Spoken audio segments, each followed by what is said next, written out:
So, welcome back to episode 2 of my War Between the Land and the Sea review. And we are, of course, going on to the Plastic Apocalypse, which did televise exactly the same time as Homo Aqua, but it's been a bit of a while. I'm just trying to kind of catch up. But it's worth noting, although I won't mention it at this point, I have also seen episodes 3 and 4. But yeah, episode 2, we pretty much go straight into where we're left off, where Barclay's kind of shoved out of the room, and everyone's saying, "Okay, let's adjourn and come back to this." Um, and for the kind of first notes off the gate, this is yet another. This is probably my favorite out of the two, but another very, very strong episode. But we'll go into the key points. We've got a few comedy beats in this where Barclay's just kind of put in a room somewhere and Kate comes down to visit him and is just rattling off questions whilst Unit is doing digging into his past and who he might know, what kind of contact he's had before. It's also worth noting that in other Doctor Who channels have come up with quite a nice new kind of designation for Homo Aqua or Sea Devils. They've called them Aqua Folk. I think that actually that might have been what I came up with, or aqua beings or something like that. But I think aquafolk kind of is a broad definition for all of the species in the sea, especially because we haven't had the aquafolk specifically say what they prefer to be called. So I feel like that's far more. I don't know. It feels nicer. I don't know. Please sound off in the comments if I'm very wrong. But yeah, so Barclay's put in a room and Kate comes up to him and we get a fun little beat where she's asking if he's had any contact with Homo Aqua before, and he mentions his goldfish called Stephen, I believe. Big Finish, yes please. I think the chronicles of Stephen and the fish that's mentioned, Jeff, I think it's Jeff the Fish, from Matt Smith's era. Yeah, so it's then kind of decided that they're going to have this kind of nighttime meeting with the kind of leader of the opposition, so to speak, and they try to get the original chap who presented the plant to continue to be the kind of representative, but they turn that offer down and say that Barclay is the one that they've chosen because of his humanity. I think it's shown in the previous episode where he does the sign of the cross, yeah, they kind of go from there with that, and there is a point where he reveals it to his family, because there's chat on the TV about a new representative being chosen, but they're not revealing who, and then they kind of like, oh my god, it's you, you're the person that they're constantly talking about. More kind of, I guess, negativity from Barclay's ex, where he's describing the representative of the Aquafolk, and he describes her as being beautiful. To which then there's a bit of an exchange. She just says, "Oh, she's just a fish," which I suppose is a reflection of what a lot of people think of anything that lives in the sea. That's all the way down to crustaceans, and then all the way up to things like whales and porpoises. They'll just consider anything like that a fish, regardless of the fact that it's not, strictly speaking, the scientific definition. First of all, you need gills, as I understand it, to fall under that classification anyway. Although she does have gills, it's still quite a broad term. Although I suppose kind of mirroring what I said earlier, but without, again, getting a physical kind of or a verbal confirmation of what they prefer to be called. It's difficult to put them under a name without it sounding pretty bad. So and then there's also a bit where Kirby accuses their mum of being jealous, to which they kind of rebuttal that back, saying no, they're not, and then talking about room service and getting the fish. I don't like this character. I probably wouldn't, because any kind of like dig towards or hinting at the murder of aquatic creatures is not going to sit well with me. So I kind of hope in a way there'll be some kind of comeuppance there. But yeah, so the fact that the replacement of Barclay is turned down. Also, during that exchange, we get a name, a personal name for the representative of the Aqua Folk. She calls herself Salt, which is difficult because as much as it seems like a kind of, I don't know, if tongue in cheek's the right word, but just kind of not very imaginative name. It's difficult. She does state that whatever her actual name is, it wouldn't actually translate. So she's just chosen something that relates to the place that she comes from, and that is the name that they'll refer to her as. And maybe we'll see it again. Who knows? It's like backtrack on my hinting towards other episodes there. But yeah, so she kind of has quite a close up exchange with him and says that he needs to be the one to represent essentially planet Earth. And then we get to the first meeting. There may be bits that I'm skipping out of here. It's all of it's kind of blurring together now, which I suppose is perhaps credit to the series that there's such a kind of cohesive story, and it's difficult to kind of pinpoint these into episodes. It just feels like one long epic. But yeah, we get the first meeting, and even before things can really kind of kick off, Salt says that she requires water. They go to pour a glass, but she says no, water from the river. And even from that point, I think I was kind of thinking, oh, okay, maybe this isn't for her. So there we get quite a dramatic scene where a load of soldiers are rushing out of Imperial House and down to the river and get some water, and it's poured into this glass, and yeah, it looks pretty gammy. That's Thames water right there, and is presented to Barclay, to which he says, you know, do you want me to put it in the contamination unit? And then she rebuttals that with, the water's not for us, it's for you, you will drink.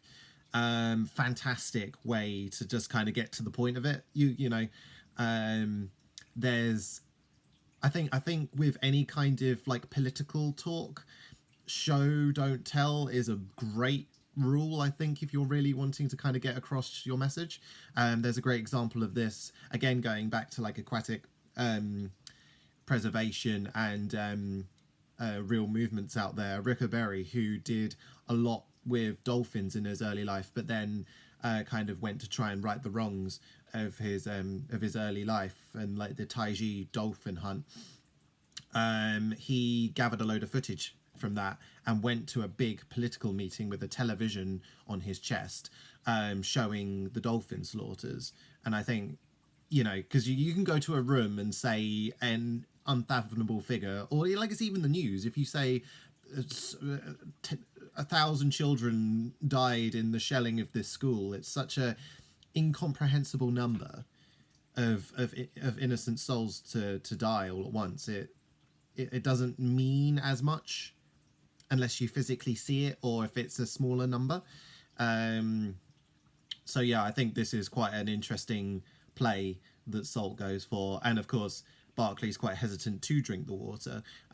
Kate's back at unit trying to get like analytics on the water and what it contains, and it's full of dysentery and Ebola, I think, E. coli, and Legionnaire's disease. I mean, if you work in government, you ingest that on the daily. Yeah, so he says that he's unable to drink the water, and Salt's very quick, like, why can't you do this? Why is it contaminated? And Barclay's reading off of the script, and she's coming back at him hard, like, no, this is political jargon. You know, you're just reading cold words that have been vetted. To which he realizes what he's doing and takes out his earpiece, much to Kate's dismay, and says, yeah, it's absolutely our fault. Like, this is, you know, our kids know about this, and they keep on talking about it. And I've had this actually when with my parents, also extended family as well, previous partners, when I've done talks at colleges and things like that.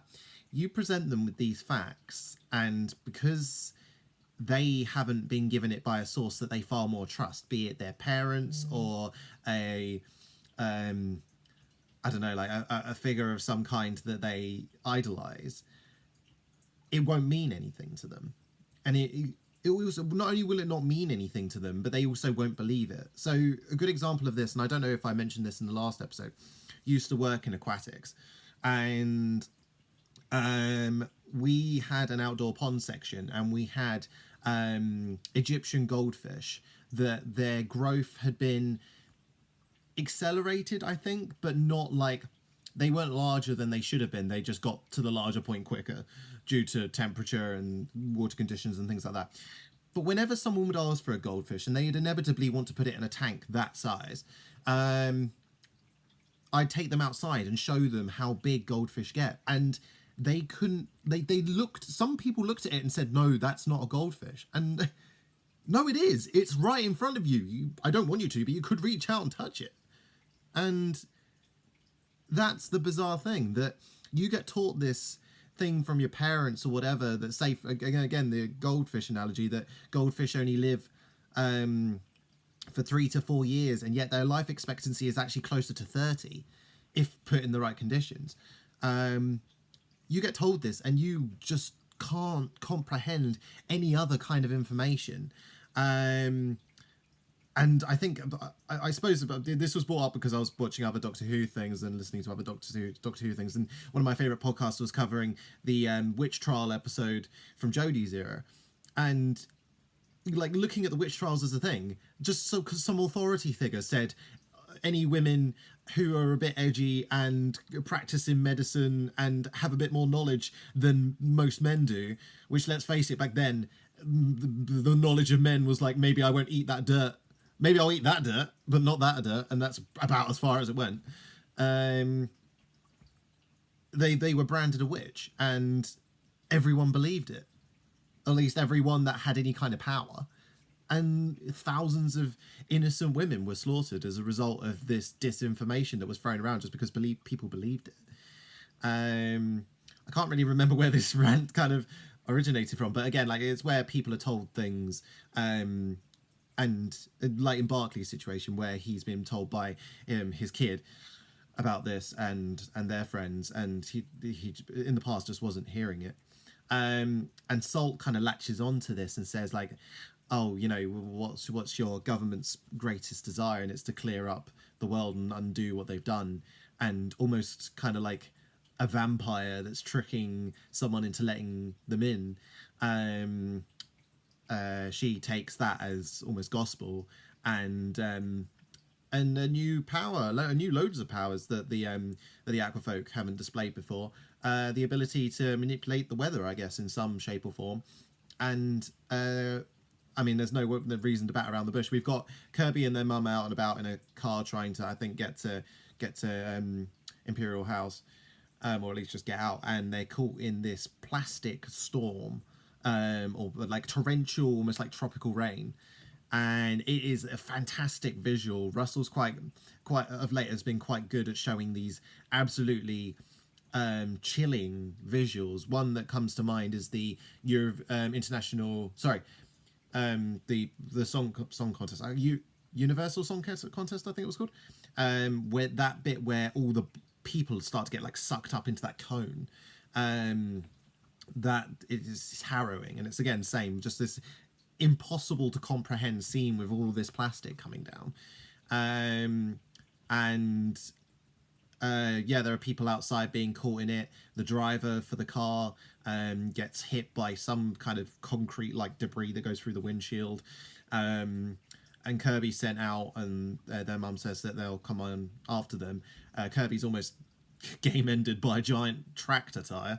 But yeah, it's just with everyone kind of scrabbling around trying to get under shelter.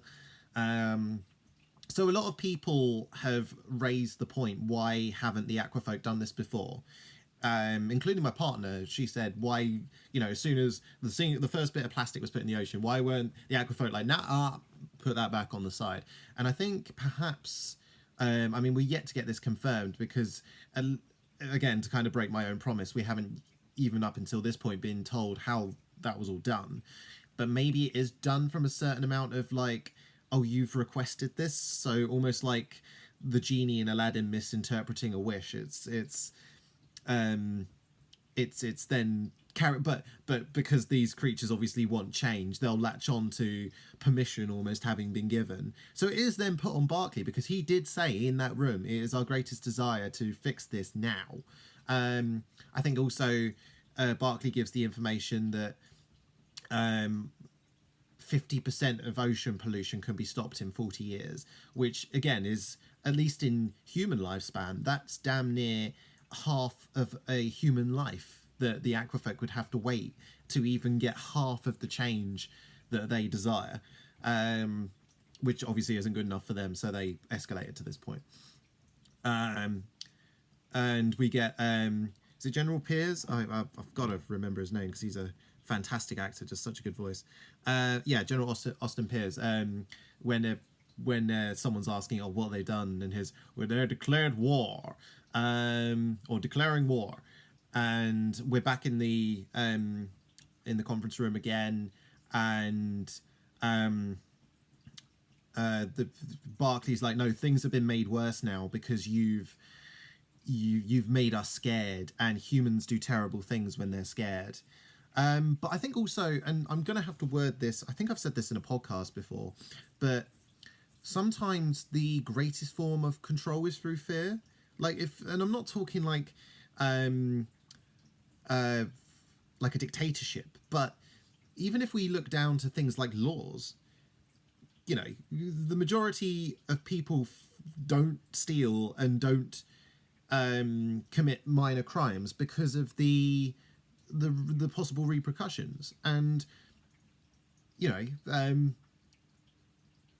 I'm not talking about like things like murder and things like that, because I think that for most people that's woven into us and into like a don't do this thing on like almost a primal level. Now we know it's wrong, but to do small things like going out and like pinching a bit of cheese or something like that, we don't do that because of the repercussions. But if there were no repercussions, then the majority of people probably would bend the rules from time to time.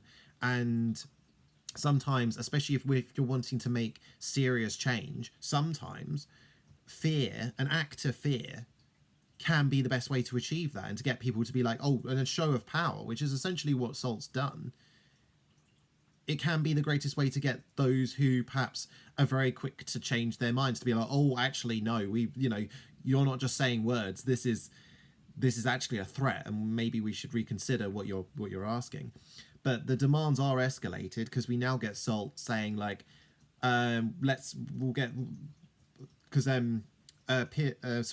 Barclay's talking about like having a cooldown and protection for the whole planet, and she's like, yeah, okay, but 3 conditions. First one, you stop all ocean pollution. To which Barclay, in a very political way, is like, oh, we're in talks with our central governments and our I don't know, biggest businesses, and they're talking about it, which is nice.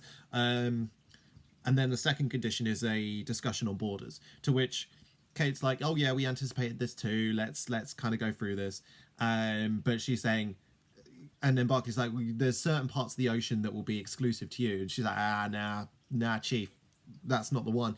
All of it, all oceans, all waterways, all water essentially.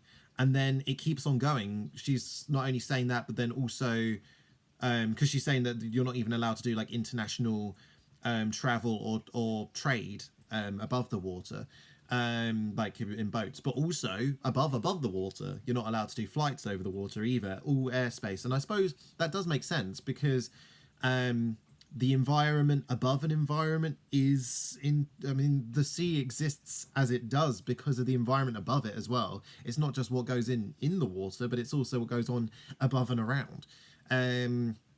Whether it be storms and rainfall and the intensity of the sun and the duration of the sun in certain areas and things like that. All of that, like the bioluminescence of coral is highly dependent on the intensity of the sun. And if it's too intense due to global warming, which has been proved, it can cause the death of corals and the bleaching of corals, which cause them to die.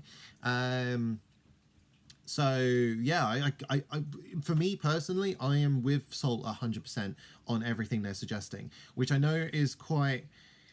It may seem quite kind of like unappreciative from my point of view in terms of how much we rely on things like international trade and things like that. But I have often thought, and a lot of I think my anxieties do center around things like modern technology and things like that. Again, quite big from me just saying this on a YouTube video. Um, but I would be quite content if one day governments were like, oh no, we're going back to like the bare bones of stuff. Like we are going to be living in wooden like shacks and you hunter gatherers and stuff like that. I'd be so up for that. Um, so I'm very much with Salt on this, but clearly the room is not, and everyone kind of blows up at her, but she's saying no, I'm only gonna converse with the representative, and it keeps on going. So she then emits this kind of booming male voice, and then changes physically into this more male presenting aqua creature, and I want to address this straight off the bat. For those who perhaps may jump on the bandwagon of this is just not another kind of like I hate to use the term, I really do, because I think it's just for these are just situations and people that are thrown into this category who people are scared of because they've been misconstrued and demonized and things like that. But they're kind of, I want to kind of separate this from the woke side of things, because there are species of fish out there that can change gender. Admittedly, not as far as I'm aware ones that can change back after having changed forward, but it is a form of dominance. And again, this is what's demonstrated here. She feels like she's losing control in the room, so she kind of like hones in on what's annoyingly considered still the precedence in our society, that a male figure will be taken far more seriously than a female. Hopefully not the case in aqua folks environment, but it certainly is in ours. So to almost gain control quickly by following some of our prejudices, she becomes a male presenting aqua folk. And it does work. You know, whether it be from like a show of dominance or just a shock because no one was expecting it, they regain the room. And they say there is a third condition, and the third condition is that Barclay, the next meeting, has to be under the water. And to which he accepts, and that's the end of the episode. It's quite a quick kind of wrap up with this, but I'm also doing this during my lunch, and it's been a bit of a hell of a day, so I've been trying to kind of get to all the points as quickly as I can, but as efficiently as I can. I don't want to do this episode a disservice because it's great. But yeah, I'm still very much following the side of the aquafolk. Also worth mentioning as well, before I kind of sign off, that I think this episode is somewhat pandering towards people who may struggle more to relate to the aquafolk, because we have a human presenting or humanoid presenting aquafolk creature, and a lot of people find that easier to relate to than perhaps a classic, for want of a better phrase, sea devil-esque creature standing in for Salt. And I think that is also part of our failure as a species, because for me at least, and I'm not saying I'm any better for feeling like this, but I feel like a lot of people should perhaps take a beat and try to look at things this way.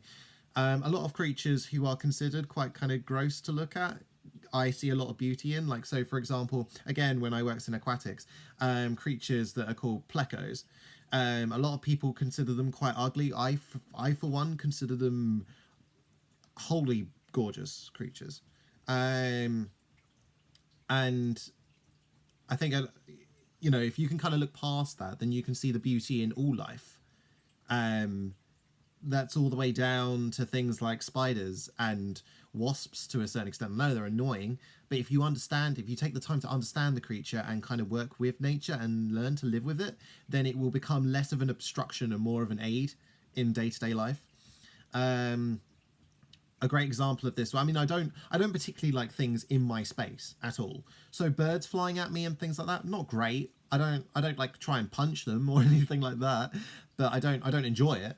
But I remember one beach clean, I was walking, it was a particularly cold day, had a big woolly jumper on, and I looked down and I just had 5 bees just kind of clinging to me. Um, and they were, I mean, I had to take a double take because they weren't the big kind of fluffy bumblebees. They were the ones that look, I think they're the worker bees. They look more like wasps at a glance. Obviously, if you take more than 2 seconds to look at them, you can work out what they are.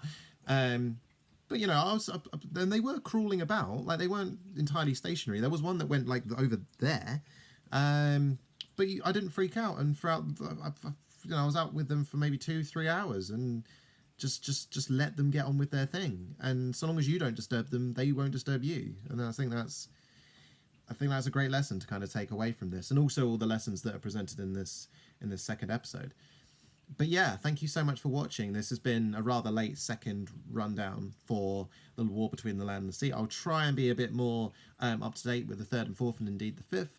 But until the next time, I've been Regan. Thank you so much for watching, and until the next time, we're blasting off into time and space, hopefully for another 2 very good episodes of this so far very, very good and highly important series.